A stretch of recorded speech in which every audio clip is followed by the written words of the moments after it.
तुमको जो मिल रहा है उसको स्वीकार कर लो तो तुम्हारा जीवन कृतार्थ हो जाएगा। क्या है तुम्हारे पास? अरे जिनके पास अपार धन है वो भी चिंता और शोक से जल रहे हैं, क्योंकि मृत्यु उनका इंतजार कर रही है। मृत्यु धन से थोड़ी हटाई जा सकती है। मृत्यु का भय किसी पद से नहीं हटाया जा सकता, किसी वैभव से नहीं हटाया जाता। मृत्यु का प्रहार शरीर पर है। शरीर राग त्यागी ही मृत्यु भय से मुक्त है। राग का त्याग करना कोई खिलवाड़ नहीं है। भगवत अनुराग से शरीर के राग का त्याग होता है। यहां मलिनता बढ़ाते चले जा रहे हैं। वही भोग दृष्टि इतनी बढ़ जाती है कि अपनी बेटी बहन के प्रति भी दृष्टि बढ़ जाएगी। कलिकाल विहाल के मनुजा ने मानत को अनुजा तनुजा। चाहे वो गुरु बहन हो, चाहे वो सगी बहन हो, चाहे वो बहन के समान पूज्य हो, जब दृष्टि मलिन तो वो मलिन ही देखती चली जाएगी। जब तक प्रेम जल से हृदय नहीं धोया जाता तब तक मलिनता का अंश बड़ी बड़ी साधना करने पर भी बना रहता है। अभी अनंत जन्मों से माया में आसक्त चित्त होकर के नाना प्रकार के शुभ अशुभ कर्म करने वाले जब भगवत कृपा से पुनः सत्संग प्राप्त करते हैं और साधन मार्ग में लगते हैं तो माया अपना प्रबल रूप धारण करती है। या तो ऐसी अनुकूलता प्रदान करती है कि वो भूल जाए, और या ऐसी प्रतिकूलता झोंक देती है कि उसको लगता है कुछ नाम जपने से नहीं, कुछ साधन करने से नहीं, दुख तो वैसे ही घेरे हुए है। धैर्य छूट जाता है और भगवत मार्ग से विमुख आचरण करने लगता है।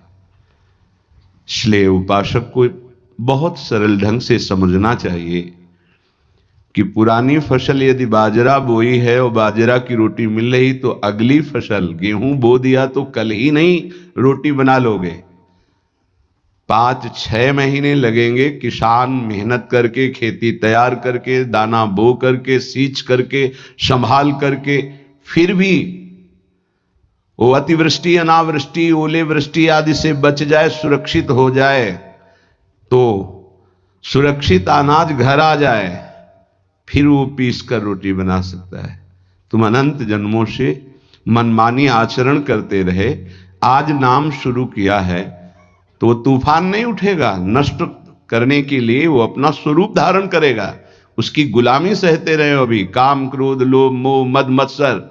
अब तुमको धैर्य पूर्वक नाम को पकड़े रहना है। जैसे आंधी चले तो हम पहाड़ का आश्रय ले लें, हटे ना इधर उधर, तो आंधी तूफान पहाड़ को नहीं उड़ा सकती। ऐसे ही श्री भगवान कह रहे मामेव ए प्रपद्यन्ते माया में ताम तरंतिते। माया का तूफान आएगा पर तुम मेरे चरणों को पकड़े रहना, छोड़ना नहीं। पर ये जिनका मलिन हृदय है ना, वो सोचते हैं 4 दिन नाम जप करेंगे सारे दुख मिट जाएंगे। हां पक्का मिट जाएंगे, जड़ से मिट जाएंगे, पर धैर्य पूर्वक जीवन को आगे बढ़ाओ। भगवत विमुख होने से तुम्हारा अमंगल ही अमंगल है, भगवत सन्मुख होने पर मंगल ही मंगल है। थोड़ा धैर्य धारण करो, तुम्हारी ये फसल तैयार हो जाए, फिर देखना आनंदित हो जाओगे। पर ये कुसंग मन का और तन का, ये दोनों परमार्थ में टिकने नहीं देते। जहां ऐसे मित्र जन मिले जो गलत आचरण करने वाले होते हैं, वो पूछते हैं तुमने शराब छोड़ दिया, मांस छोड़ दिया, तुम नाम जप करने लगे, कुछ लाभ हुआ? अरे कुछ नहीं होने वाला, तुम देख लो करके।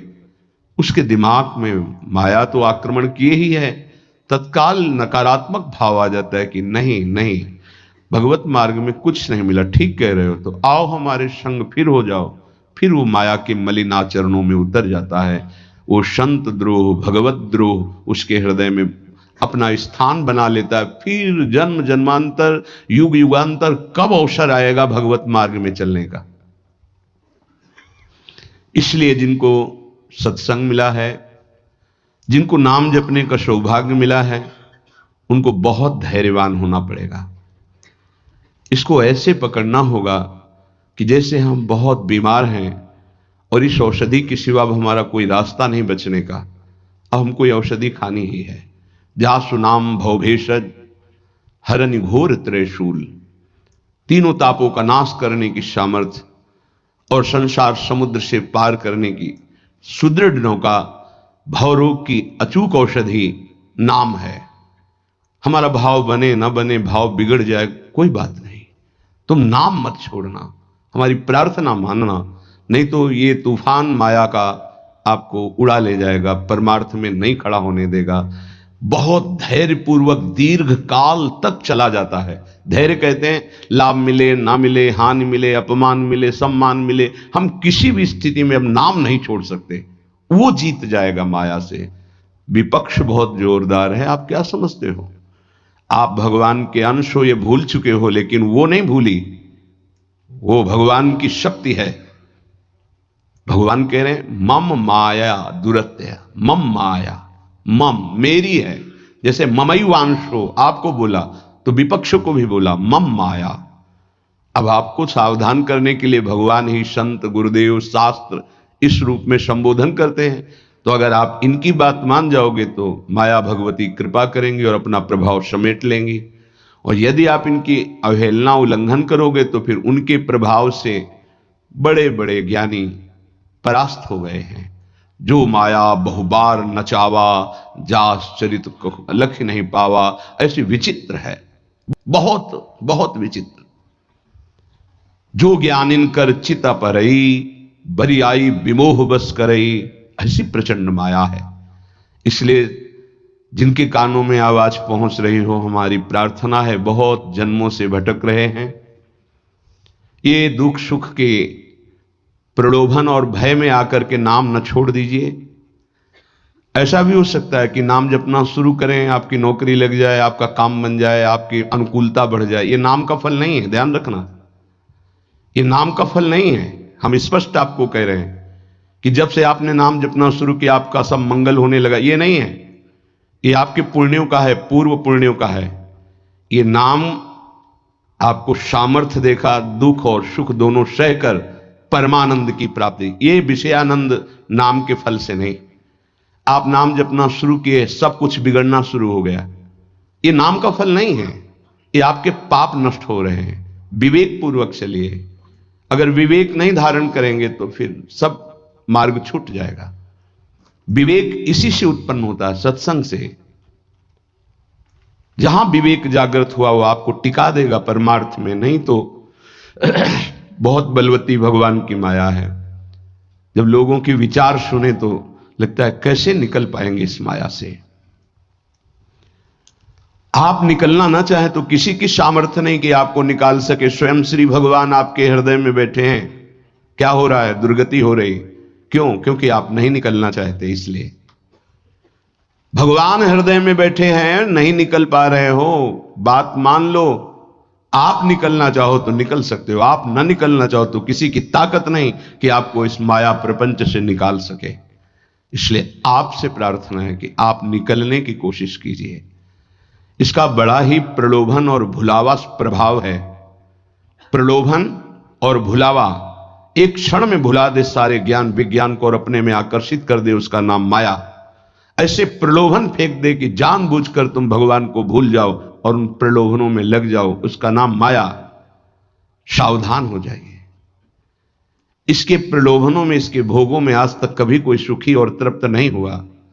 तुम्हें अब जो मार्ग मिला है ये तृप्ति का मार्ग है। तृप्त हो जाओगे, हाथ उठा के कहोगे अब कछुनाथ न चाहिए मोरे। देख लेना, चलो तो आगे। वैभव, जब ब्रह्मा जी नमस्कार करते हैं तो इससे बड़ा वैभव क्या हो सकता है? भक्त को ब्रह्मा जी भी नमस्कार करते हैं। ब्रह्मा जी की बात जाने दो, जिनके नाभि कमल से ब्रह्मा प्रकट हुए, भगवान भी उनके पीछे पीछे डोलते हैं कि चरण रज पड़ जाए और मैं पावन हो जाऊं। ये केवल अलंकारिक शब्द नहीं है, ऐसा ही है। पग चापू और सेज बिछाऊं, नौकर बनूं हजाम, हाकू बैल बनो गडवारो, बिना तनख्वाह रथवान, यही तो मेरे मन में ठनी, भगत मेरे मुकुटमणि। मैं भक्तन को दास, भगत मेरे मुकुटमणि। ये मार्ग आप चयन किए हैं भगवत कृपा से, तो इसमें आपको टिकना होगा, इसमें आपको परीक्षा देनी होगी। जितना पढ़ाया जाता है उतनी ही परीक्षा होती है, उसके आगे नहीं होती, ध्यान रखना। अध्यापक जितना आपको पढ़ाता है उसी पे प्रश्न करता है। तो जितना आपको सत्संग सुनाया गया, जितने में आपकी भूमिका भक्ति की है जैसी भी, उतना ही प्रश्न होगा, उसके आगे प्रश्न नहीं होगा। उतने पे तो आपको सफल होना पड़ेगा। नहीं सफल होगे तो फिर पढ़ाई कीजिए, फिर प्रश्न आएगा।